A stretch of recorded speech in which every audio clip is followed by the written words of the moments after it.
Supplementary result को लेकर लगातार मैं तो मांग करूंगा, सरकार से लगातार बोलूंगा कि शायद आप सप्लीमेंट्री रिजल्ट जारी कर देते तो बीपीएससी तैयारी थर्ड लेने की आपको जरूरत नहीं पड़ती। इसके लिए मैंने आपको एक वीडियो अलग से बनाया है अभी सुबह वाला, उस वीडियो को जाके आप लोग जरूर देखिएगा।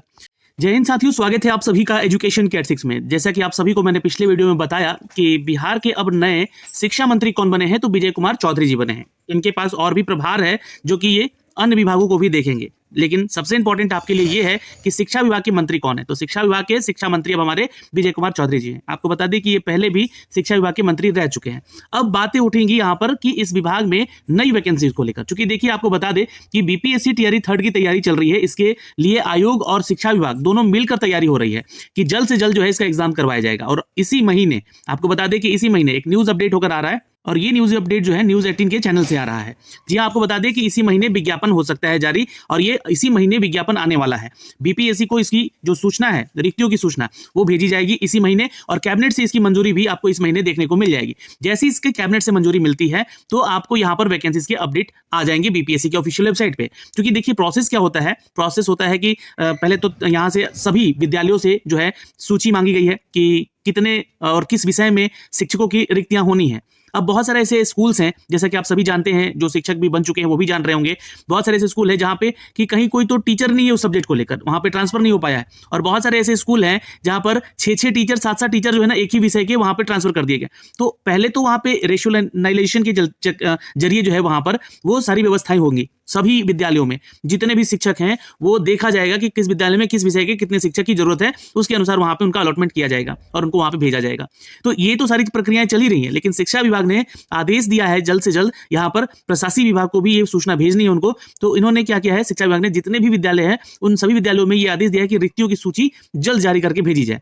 शिक्षक बहाली को लेकर यहाँ पे तैयारी लगभग हो चुकी है, जहां पर आपको बता दें कि तैयारी में जो शिक्षा विभाग जुटा हुआ है, और विभाग को ये सारी चीजें मिलने के बाद ये सारा ब्यौरा जो है ये वित्त विभाग को भेजा जाएगा। वित्त विभाग यानी कि फाइनेंस डिपार्टमेंट। अब फाइनेंस डिपार्टमेंट के मंत्री कौन है, तो आपको पता होना चाहिए कि ये सम्राट चौधरी जी हैं। जी हाँ, और इनके पास ये ब्यौरा जाएगा तो ये यहाँ पे मोहर लगाएंगे वित्त विभाग से, और जैसी वित्त विभाग से यहाँ पे मोहर लगेगा आपको बता दें कि ये प्रशासनिक समिति को भेजा जाएगा, और प्रशासनिक समिति जो है ये सारा चीज चेक करने के बाद हाँ चलिए सब कुछ ओके रहा तो यहाँ पे कैबिनेट से इसकी मंजूरी मिल जाएगी। तो कैबिनेट की एक मीटिंग भी होगी जिसके बाद यहाँ पर यह प्रोसेस आपका हो जाएगा कि ये ये बहाली की प्रक्रिया आपको मिलने वाली है।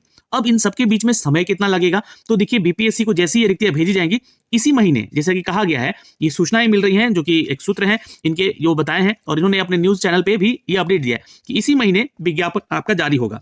और यहाँ पर आज अन्य अखबारों में भी आप लोगों ने देखा होगा कि अलग अलग वैकेंसीज के अपडेट आ रहे हैं। कोई बोल रहा है कि 1 लाख से ज्यादा नियुक्तियां होंगी तीसरे और चौथे में। तीसरा जो है आपका जो बीपीएससी होगा वो आपका अभी हो जाएगा यानी कि फरवरी मार्च में, और अगस्त में फिर आपका चौथा भी होगा। जैसा कि कल के पाठक सर ने यहाँ पर एक प्रेस कॉन्फ्रेंस में भी इसकी चर्चा भी की थी। बहुत सारी बातें वहां पे हुई है प्रेस कॉन्फ्रेंस में, बहुत सारी बातें इन्होंने अपडेट भी किया। मैंने इसके रिगार्डिंग एक वीडियो भी बनाया था, बट वो कैजुअल उसमें बोलते हुए नजर आए थे, बट ये प्रेस कॉन्फ्रेंस में बैठकर सारी बातों को यहाँ पे इन्होंने रखा था। यहाँ पे बताया गया कि लगभग जो है 68,000 की वैकेंसी इस बहाली की प्रक्रिया में आ सकती है आपको बीपीएससी टियरी थर्ड में। इसके बाद 1 लाख की बहाली जो है लगभग ये आएगी आपकी, कब तक आएगी, तो ये बहाली आ सकती है आपके अगस्त महीने वाले में। तो खैर ये तो अभी दिल्ली दूर है, लेकिन अभी जो आपके सामने आ रहा है ये सब कुछ तैयार होने के बाद कैबिनेट से मंजूरी मिलेगी। कैबिनेट से मंजूरी मिलने के बाद आपकी यहाँ पे जो है रिक्तियां आपको बता दी जाएगी, बीपीएससी को भेज दी जाएगी, फिर नोटिफिकेशन इसका जारी कर दिया जाएगा। अब एक तो सामने इलेक्शन है, और 15 फरवरी, चूंकि देखिए 15 फरवरी के बाद जो है आप लोग का यहाँ पर जो है आचार संहिता लग सकता है। तो हो सकता है कि इस बीच में इससे पहले ये सारी चीजें आपको दे दी जाए, तभी जो इस बहाली की प्रक्रिया को कराया जा सकता है। लेकिन अब समस्या यहाँ पर ये उठ रही है कि तीसरे चरण को बहाली को करवाने में सबसे इंपॉर्टेंट चीजें देखिए कौन कौन सा डॉक्यूमेंट्स है ना। क्योंकि देखिए अगर आप 1 to 8 तक के लिए बहाली में अप्लाई करते हैं तो आपको जो है सीटेट चाहिए क्लियर, डीएलएड चाहिए क्लियर, ठीक है, ये ध्यान रखिएगा। और आपका 12th पास होना जरूरी है, और या तो ग्रेजुएशन होना जरूरी है, यानी कि 6 to 8 में ग्रेजुएशन मांगा जाता है, 1 to 5 में आपका मांगा जाता है 12th पास। तो ये तो क्वालिफिकेशन आपके पास होनी चाहिए, पर इसमें किसी को कोई समस्या नहीं है। क्यों? क्योंकि देखिए आपका जो सीटेट का एग्जाम हुआ है इसका रिजल्ट मोस्ट प्रोबेबली जो है ये 20 फरवरी तक आ जाएगा, और 20 फरवरी तक आ जाएगा तो इनके पास कोई समस्या भी नहीं होगी। बहुत सारे ऐसे छात्र भी होंगे जो कि सीटेट 1 और पेपर 2 जो है दोनों क्लियर करके बैठे होंगे, तो इसमें इनको समस्या नहीं आने वाली है। 6 to 8 में क्या होता है कि बीएड वाले अभ्यर्थी भी यहाँ पर अप्लाई करते हैं, बीएड प्लस सीटेट पेपर 2 आपका होना चाहिए, ये 6 to 8 में, ध्यान से सुन लीजिएगा। लेकिन ये ध्यान रखिएगा कि जो अपियरिंग में छात्र है, अपियरिंग में छात्र है, यानी कि उनका लास्ट सेमेस्टर है, उनका रिजल्ट नहीं आया है बीएड का या डीएलएड का, उनके साथ ये समस्या होगी। तो वहां पे आवाज उठेगा कि सर हमें अपियरिंग को मौका दिया जाए। तो अब ये तो बात हो गई कि जो बीएड है डीएलएड है वो मांग कर रहे हैं यहाँ पे कि अपियरिंग में हमको बैठने का मौका दिया जाए। और जैसा कि पिछली बार यहाँ पे अपियरिंग वालों को मौका नहीं दिया गया था, और चूंकि ये बहाली की प्रक्रिया बहुत जल्दी करवानी है इनको, इसलिए यहाँ पर जो है अपियरिंग वालों को मौका इनको देना होगा। नहीं तो इस फॉर्म को, इस वैकेंसी को कौन लोग भरेगा? अगर यहाँ पे अपियरिंग को मौका ही नहीं मिला तो उसको कौन भरेगा? चूंकि देखिए अभी आप लोगों के पास जितने भी छात्र हैं वो छात्र STET पास हैं 2023 वाला। अब इसमें से बहुत सारे ऐसे कैंडिडेट हैं जिनका सिलेक्शन हो गया है, लेकिन कुछ एक ऐसे छात्र बचे हुए हैं जो कि TRE 1 और TRE 2 क्लियर नहीं कर पाए। मैं उनको लास्ट वीडियो में भी बताया कि आप इस बहाली की ये मत देखिए कि बहाली निकल गया तो मेरा हो जाएगा, नहीं होगा, फिर छट जाइएगा आप लोग। आपको पढ़ना पड़ेगा, क्योंकि ये बहाली आपको एकदम से लाया गया सामने। इस बहाली को अगस्त में होना था और अपनी तैयारी शुरू भी कर दी होगी। इस बहाली की तैयारी के लिए आप लोगों ने क्लासेस ज्वाइन किया होगा या फिर नोट्स बना रहे होंगे आप लोग या पढ़ रहे होंगे, तो अगस्त में अगर आप देंगे तो शायद आपका इसको बेनिफिट मिल सकता है। लेकिन अभी आप दे दिए तो सबसे बड़ा लॉस किसको होगा? जो TRE 1 और TRE 2 दे चुका है। पूछिए क्यों? क्योंकि ये मामला अटकेगा कब? जब आएगा बारी अटेम्प्ट्स का। क्योंकि देखिए सरकार ने एक नोटिफिकेशन जारी किया था, उसमें बोला था कि हम 3 अटेम्प्ट देंगे, है ना, 3 अटेम्प्ट देंगे। अगर आपने TRE 1 दे दिया है, 2 दे दिया है ना, अगर आपने TRE 1 और 2 दे दिया है तो ये आपका आखिरी अटेम्प्ट होगा और इसमें होगा आपको प्रेशर। तो ये ध्यान रखिएगा, इस बार प्रेशर में एग्जाम देना है या तैयारी करके एग्जाम देना है TRE 4 में, ये आपके ऊपर जिम्मेवारी है, ये आपको सोचना है। तो इस बात का ध्यान रखिएगा, अटेम्प्ट्स हमेशा 3 ही मिलेंगे। अब आगे चलकर जो भी अपडेट आएंगे, क्योंकि देखिए मैं तो नहीं कह सकता कि अटेम्प्ट बढ़ाया नहीं जाएगा, हो सकता है कि नई सरकार बन जाए, हो सकता है कि फिर सरकार बदल जाए, या हो सकता है कि यही सरकार दबाव में आके जो है आप लोग जो मांग करें तो अटेम्प्ट्स बढ़ा भी दे TRE 4 देने के लिए। लेकिन अगर मौका आप लोग छोड़ दिए तो गए फिर। अब अटेम्प्ट्स कैसे काउंट होगा यहाँ पर ये समझ लीजिएगा। एक छात्र बोल रहे थे कि सर हमने 1 to 5 के लिए अप्लाई किया था, और अब 1 to 5 के लिए अप्लाई तो किया था, तो क्या मेरा यहाँ पर जो है चूंकि सुप्रीम कोर्ट ने इसको अमान्य कर दिया था बीएड वाले अभ्यर्थियों को, तो क्या मैं यहाँ पे मेरा काउंट किया जाएगा ये अटेम्प्ट? तो बिल्कुल नहीं। जो अमान्य हो गए हैं, है ना, बीएड वाले छात्र यहाँ पर इस एग्जाम को लेकर, तो उनका ये अटेम्प्ट काउंट नहीं होगा, जैसा कि यहाँ पे लॉजिक कहता है हमारा, ठीक है। और यहाँ पर ये छात्र सीधे तौर पर अभी एक भी अटेम्प्ट नहीं दिए हैं। लेकिन 6 to 8 की बात करेंगे तो आपने इसका एग्जाम दिया होगा TRE 2 में, क्योंकि TRE 1 में तो इसकी बहाली नहीं आई थी, तो TRE 2 में 6 to 8 की बहाली आई थी। तो ये अगर आप बैठे होंगे जो भी बीएड वाले स्टूडेंट है ना, या डीएलएड वाले स्टूडेंट हैं, तो जो भी आप बैठे होंगे उनका ये अटेम्प्ट काउंट हो जाएगा, अगर आप उस एग्जाम में बैठ गए हैं, प्रेजेंट कर दिए हैं तो भी, ठीक। अब तीसरी चीज, यहाँ पे एक अटेम्प्ट का जो छात्र सवाल पूछे थे तो बहुत ही अच्छा था सवाल उनका कि सर जैसे कि मैंने 6 to 8 का भी एग्जाम दिया है TRE 2 में, 11 12 का भी एग्जाम दिया है और 9 10th का भी एग्जाम दिया है, तो क्या मेरा ये अटेम्प्ट तीनों काउंट किया जाएगा? मतलब 3 अटेम्प्ट मेरा यही खत्म हो गया? तो बिल्कुल नहीं। यहाँ पे देखिएगा, ये आप एक साथ एग्जाम दिए हैं, TRE 1 हुआ है एग्जाम, ये एक अटेम्प्ट हो गया, TRE 2 हुआ है, ये एक अटेम्प्ट हो गया, और TRE 3 जो होगा वो एक अटेम्प्ट हो जाएगा। तो ये इस तरीके से, मतलब कि ये इस तरीके से जो आप अपना अटेम्प्ट को काउंट करेंगे। तो फिलहाल ये तो देखिए अटेम्प्ट्स वाला सिस्टम हटा ही देना चाहिए। मेरी मांग है, सरकार से भी मांग करता हूं मैं इस चीज को कि अटेम्प्ट्स वाला मुद्दा हटा ही दीजिए, जो कि आप बिना बताए यहाँ पे इस BPSC TRE 3 को डाल दिए हैं। यहाँ पे आपको ये एग्जाम लेना था अगस्त में, आपने डाल दिया है यहाँ पर फरवरी मार्च में ही, तो इसको तो हटा देना चाहिए अटेम्प्ट्स वाला जो फंडा है यहाँ पे। इसका कोई लॉजिक ही नहीं बनता है भाई। यहाँ पे अगर आप UPSC की बात करेंगे, UPSSC की बात करेंगे, इतने बड़े बड़े एग्जामिनेशन होते हैं, है ना, उन लोगों ने भी अटेम्प्ट जो है 6 रखे हैं, 7 रखे हैं, तो ये BPSC 3 अटेम्प्ट पे क्यों लटका दी है? तो ये तो मैं मांग करूंगा है कि प्लीज इसको हटाया जाए, है ना। शिक्षक को यहाँ पे जो प्रताड़ित ना किया जाए, शिक्षक वर्ग को प्रताड़ित ना किया जाए, ये हम लोग मांग करेंगे यहाँ पे।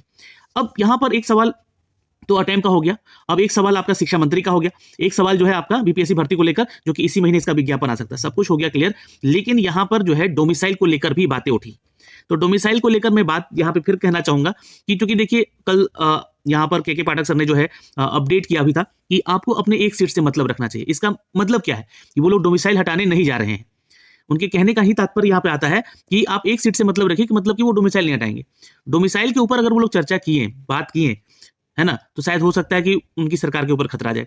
ये बिल्कुल होना है, क्योंकि मांग तो यही है कि डोमिसाइल रूल अगर रहता है यहाँ पे तो बिहार के छात्रों को प्रायोरिटी मिलता, क्योंकि बिहार की वैकेंसी है ना, तो बिहार के छात्रों को प्रायोरिटी दिया जाए। जैसे कि हर स्टेट यूपी में वैकेंसी निकलता है तो वहां भी तो प्रायोरिटी 90% यूपी के छात्रों को होता है, 10% अदर्स को होता है।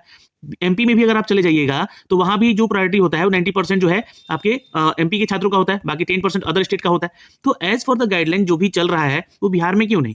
तो डोमिसाइल रूल तो लाना ही चाहिए यहाँ पर बिहार में, ताकि वैसे छात्रों को, बिहार के छात्रों को मौका मिले। सबसे ज्यादा नौकरी उनको मिलनी चाहिए क्योंकि ये बिहार की जॉब्स है।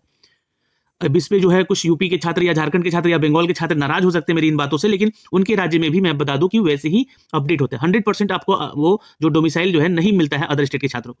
रही बात आरक्षण की, तो आरक्षण का लाभ सिर्फ बिहार के ही छात्रों को मिलेगा जो कि ओबीसी, ईबीसी या एसएसटी या पीएच कैटेगरी के छात्र हैं। ये बात ध्यान रखिएगा आप लोग। तो ये डोमिसाइल के ऊपर चर्चा हो गई। अटेम्प्ट्स के ऊपर मैंने बात की। अपियरिंग को लेकर यहाँ पे सरकार से बोलूंगा कि जो आप एसटीईटी एग्जाम कंडक्ट करने जा रहे हैं 2024, या तो आप इस एग्जाम को ले लीजिए, और आप अगर इस एग्जाम को नहीं लेंगे तो बहुत सारे ऐसे छात्र वंचित रह जाएंगे जिनके पास ही उनका सर्टिफिकेट ही नहीं है, एसटीईटी उन्होंने दिया ही नहीं है। जो छात्र इस बार एसटीईटी दे सकते थे तो अपियरिंग वालों को एसटीईटी को मौका दिया जाए, है ना, अपियरिंग एसटीईटी को मौका दिया जाए। पहली चीज, बीएड अपियरिंग जो कि इनके अपने लास्ट ईयर या सेमेस्टर में है, डीएलएड वाले भी जो कि इनका अभी रिजल्ट नहीं आया है ना, 2023 से 25 वाला सेशन का, उनको मौका दिया जाए, और क्योंकि वो उनका रिजल्ट आने वाला है। ठीक है। तीसरी चीज की देखिए, सीटेट का तो कोई अपियरिंग का तो फंडा बनता नहीं है, एसटीईटी अपियरिंग को मौका दिया जाए यहाँ पे, क्योंकि अगर आप एग्जाम बिना बताए एकदम से शॉकिंग दे दिए हैं तो आपको ये अपियरिंग वालों को मौका देना चाहिए। और जो पीजी फाइनल ईयर में है, सेमेस्टर में है, उनको अपियरिंग वालों को भी मौका दे दीजिए, ताकि वहां पे 11-12 में शिक्षकों की जो कमी है उसको जल्दी से भरा जाए। एक अपडेट और है दोस्तों यहाँ पर विशेष शिक्षक को लेकर, क्योंकि ये न्यूज में कब से यहाँ पे दिखाना चाह रहा था आपको। विशेष शिक्षक यानी कि जो स्पेशल टीचर बच्चों को पढ़ाते हैं, जो कि पीएच कैटेगरी के छात्र होते हैं उनको पढ़ाते हैं ये लोग शिक्षक, ये विशेष शिक्षक होते हैं। इनकी जो है क्वालिफिकेशन अलग होती है बीएड की, तो ये ध्यान रखिएगा। अभी 7200 से अधिक पदों की नियुक्ति होने वाली है। तो 7200 क्या इसी बहाली में लाया जाएगा? तो ये देखने योग्य बात है, क्योंकि इसका फॉर्म अलग से भरवाया गया था। एसटीईटी जो है स्पेशल एजुकेटर का अलग से भी फॉर्म भरवाया गया है, तो उनका एग्जाम भी होना है और उनका रिजल्ट आएगा। उनका रिजल्ट आने के बाद ये एग्जाम में बैठेंगे बीपीएससी, यहाँ पे पदों की संख्या बताएगी कितने हम पद ले रहे हैं। तो यहाँ पे प्रथम चरण की बात करें तो चयनित करीब 20,000 शिक्षकों ने योगदान नहीं किया है। इन पदों को तीसरे चरण की शिक्षक नियुक्ति में शामिल किया जाएगा। साथ ही साथ आपको बता दें कि विशेष शिक्षक यानी कि जो स्पेशल एजुकेटर होंगे वो 7200 से अधिक पदों पर नियुक्ति की तैयारी उनकी चल रही है। इस माह पात्रता परीक्षा यहाँ पे संभव है। तो आपका एसटीईटी जो होने वाला है इसी महीने फरवरी में ही ले लिया जाएगा, ये ध्यान रखिएगा, क्योंकि इसका नोटिफिकेशन भी जारी होने वाला है, जल्दी इसका एडमिट कार्ड आ जाएगा आप लोग का। तो बाकी सारी न्यूज़ तो हमने आपने अपडेट किया ही है, और जो सप्लीमेंट्री रिजल्ट को लेकर लगातार मैं तो मांग करूंगा, सरकार से लगातार बोलूंगा कि शायद आप सप्लीमेंट्री रिजल्ट जारी कर देते तो बीपीएससी टीआरई थर्ड लेने की आपको जरूरत नहीं पड़ती। इसके लिए मैंने आपको एक वीडियो अलग से बनाया है अभी सुबह वाला, उस वीडियो को जाके आप लोग जरूर देखिएगा। फिलहाल इस वीडियो में इतना ही दोस्तों, फिर मिलेंगे अगली वीडियो में। और आप हमारे चैनल को सब्सक्राइब कीजिए, साथ ही साथ आप हमारा टेलीग्राम ज्वाइन कर लीजिए, एप्लीकेशन ज्वाइन कर लीजिए। एप्लीकेशन पे आपको मॉक टेस्ट मिलेंगे जो कि आपके बीपीएससी टीआरई थर्ड को लेकर भी वो इंपॉर्टेंट क्वेश्चन होंगे जो कि आप उसको पढ़ के टेस्ट दे सकते हैं। अभी के लिए इस वीडियो में इतना ही। जय हिंद।